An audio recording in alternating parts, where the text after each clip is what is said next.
Hi friends, I'm Dr. Aneet Sahni and I wish to share certain very important thoughts that came to me today. We all spend around 20 years of our precious life on formal education and nobody talks to us or nobody teaches us or no subject talks to us about success. Today this thought came to me that none of our teachers ever spoke to us that why success is important. Nobody says that it is our duty to be successful. Now you will frown upon it. Why is it our duty to be successful? Well, when a mango plant grows up, it gives mango fruit. When a brinjal plant grows, it gives us brinjal.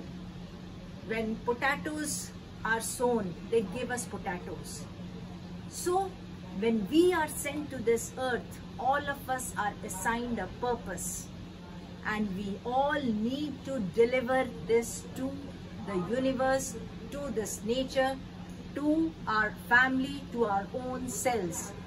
So, success is our duty and our responsibility and our obligation to ourselves, to our family, to our society and to nature.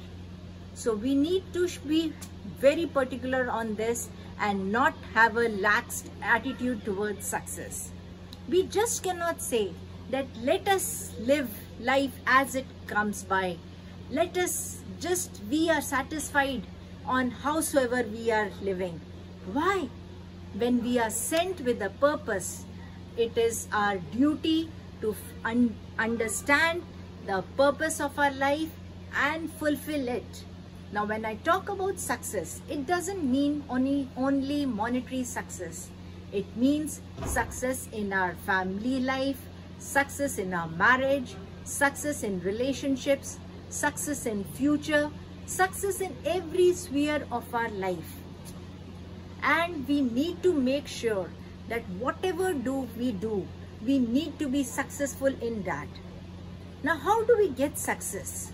Success is a culmination of ideas, generating new thought processes, and then taking massive action, persistent action in bringing them through. So we need to make sure that we implement our ideas into jobs that have to be done. We need to make it our duty that we will definitely achieve what we have always wanted to do. So let us make an effort towards this society, towards nature, that we will be successful in whatever we do. I hope all these thoughts of mine would help you in changing your attitude towards life. Thank you.